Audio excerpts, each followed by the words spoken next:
So, greetings. My name is Ken Dempsey. I am a doctoral student at Liberty University, and I am doing a case study in EDCO 790, where I'm interviewing a young man who has experienced trauma in his childhood, and he was gracious enough to agree to this interview with the explanation that it's HIPAA compliant, and it is no disclosures will be made. He will actually be seen only from the back, and then his name will be changed. And he has agreed to do this. And I want to ask Sam. We're going to call him Sam. Sam, are you comfortable? Yes, I am. Wonderful. You had some water and coffee. Can I get you anything else at all? No, thank you. Okay.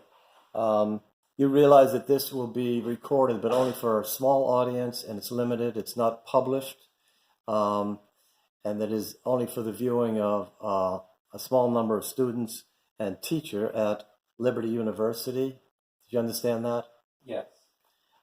Your name will not be disclosed at all, or any information. We have a fictitious name, but since you have agreed to do this, and your background is very interesting, and sadly, there were some bad things that happened to you in your childhood, and to some extent, many of us have experienced pain in childhood. But I think yours was particularly so in many areas. Would you agree to that?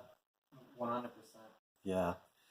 So I wanted to start by just giving kind of an abstract, and that is, since trauma is present in childhood, some people feel it more than others. Some are exposed to more abusive situations from parents who can be, ironically, can be loving at one time and then abusive another time. The interview is of a young man who experienced the trauma of neglect and abuse throughout most of his childhood. Would that be correct, Sam? That's correct. Unlike many who experienced childhood trauma, this man was able to muster up positive attributes to enable overcoming of most of the negative effects of the experiences, partly through nurturing positive influences of strong Christian role models. Despite ongoing abuse and neglect, Sam will utilize learned behavior to develop spiritually and mentally in a way that enables him to achieve success. And I will say that he's become quite the entrepreneurial person, despite all odds. The interview is being at a distance because we're right in the midst of this COVID-19 social distancing, and we're all being very, very careful. And in fact, we did pre-screening. I'm in the nursing field. We pre-screened everyone for temperature and asking the usual questions that we did regarding COVID-19, because I think we'd be remiss if we did not do that. So everybody here is good, but we still are maintaining our social distances. And I really thank Sam for having agreed to do this. Are there any questions that you have, Sam, or reservations or anything? No. Okay. And you can speak loudly and we'll be able to hear you really good. And I'm going to ask, first of all, if you can. And by the way, at any time you don't feel comfortable, don't want to answer, you don't have to answer. Raise your hand if you like, and we'll stop. We can pause. We can do all sorts of things. So I'll ask, can you describe some of the traumatic events that you experienced in childhood? You don't have to go into depth. You can go with whatever depth that you're comfortable with. Okay? My mother, she struggled with alcohol abuse, and that was her way to escape from the world. She became very abusive after a few beers, and it was her sons that ended up getting the neglect, the physical violence, mental abuse. We were told we would never amount to anything by her. I'm sorry. I know this is difficult for you to talk about, and that would be you and your brother, right? There were two males? Yes. Right. Very sad. When these things happened, when your mother was in this mood, I guess the drinking and the abusiveness, um, how did you respond immediately following these events? I, at the time, I turned to music. You turned to music? Uh-huh. I turned to the art side.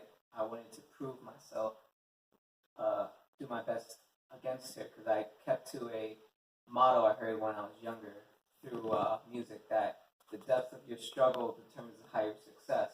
And I Yeah. wanted to prove to her that no matter what she could say about me being a failure or my brother being a failure and saying about how we should never been born, we should have been aborted, a lot of hateful things when we were young that never stopped me. And I took everything. I took tragedy into triumph, and I used all that she said, and I proved her wrong. I made something of myself, and that was my goal. That's that's wonderful and amazing. And a lot of people don't have those capabilities. It shows you where you had some spiritual guidance. I know you're maybe from your grandmother. Very much so. My grandmother, she was Catholic, and she believed in God, and she was very spiritual. She's somebody I leaned on during the hardest times, and she helped me get through all the hardships when I was younger. She gave me hope. I did back in middle school, we wrote a essay about who our hero was, and she was my hero. Ah, that's wonderful. And she was from Japan herself, wasn't she? Yes, she was full-blooded Japanese from Tokyo. Tokyo. She met your father, a grandfather rather, in World War II. Yes, during World War II. Wonderful. And so you responded the events, and you instead of some people might have done acting out in other ways, but you put it into I'm going to prove my strength. I'm going to prove that I'm a winner and not a loser, like she says. Is that pretty correct?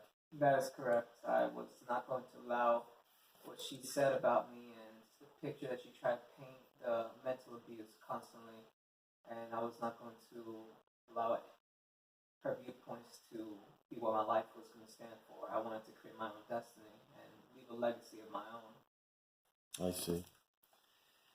What you're comfortable? Can you Yes. continue? Okay.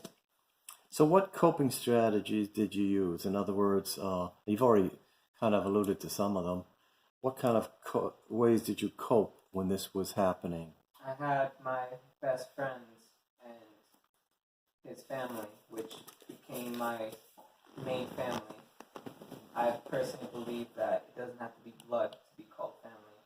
They showed me hope. They gave me dreams to look forward to, and I watched them and idolized them as I was younger and did my best to become like them. Whenever I escaped to their house, it was like a fantasy to me, and it was a brand new world of hopes, dreams, of just a beautiful, what a family should be. That's the first time in my life I got to see it, and that helped me get through so much of it growing up. Wow, God is good. Yes, he is. That's amazing. That's quite amazing. So your friend was Eric and his father was John. Those are names that we make up here. And so you learned from both of them that there's a brighter side, that there's a way out, that there's some normalcy, and you use the coping strategies. That's wonderful. And what do you think, Sam, about some of the long-term symptoms or effects that happen from these traumas? You overcame so much, but still, it must have hurt you deeply. And what long-term symptoms came out of this, or effects that you felt later or even now? What's your age now? Now I'm 25. 25. Well, one of the symptoms I had for many years was grinding my teeth at night. I would also, my eyes would twitch randomly, and I would bite my fingernails when I was growing up because of stress and anxiety. It wasn't until I got out of that household completely that any of those disorders end up going away. I see. Yeah. Great. So, did you ever maybe either get counseling or were offered counseling, or maybe your mother might have realized in a more sober time that there's damage being done, and maybe some counseling could come in to play, or I turned to prayer. prayer? I looked to God for the answers, and He provided them to me. There was many blessings, so many beautiful things came into my life, and I owe it all to Him for that. Wonderful. And your in-house model would be your grandmother, who was Catholic Japanese, Yes. and who was what did she protect you in many ways from your mother? She did at times when I would get beat. She would rush me to her room and lock the door. Uh-huh. Wonderful. That's wonderful. And so you turn to prayer. Yes. That's just awesome. So but no counseling other than that, right? Or no diagnoses or anything like that? No. Okay. At that time there was no counseling, and later on, did you ever think about counseling, or? There were times when I was getting older, in my later teens, I definitely considered that. However, I had a strong enough support system that gave me the answers that I was looking for inner peace. And if I didn't have those near me and church growing up with the ones I considered family, I wouldn't have been to this point of peace, and I don't know where my life would be.